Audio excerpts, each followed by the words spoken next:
আসসালামু আলাইকুম ভিউয়ার্স, সবাই কেমন আছেন? আলহামদুলিল্লাহ আমি ভালো আছি। এই দেখেন, খুবই সুন্দর মনোরম পরিবেশ আমাদের গ্রাম। হ্যাঁ, চারদিকে ঘাস আর ঘাস। ঠিক আছে, ওই দেখতে পাচ্ছেন কচুরিপানা ফুল ফুটিছে কিন্তু ভাই খুবই সুন্দর।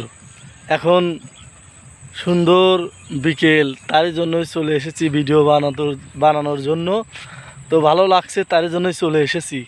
কিন্তু ভাই, আমার পাশে কিন্তু অনেক ধান আছে, ধান কাটা শুরু হয়ে গেছে।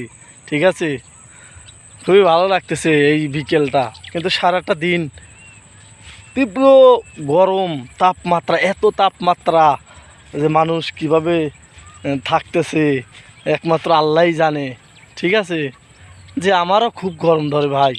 সারাক্ষণ খালি গায়ে ছিলাম, এইমাত্র গেঞ্জিটা গায়ে তুলে পিলে হাঁটা দিছি। বিকালবেলা হাঁটতে বের হয়েছি। ঠিক আছে।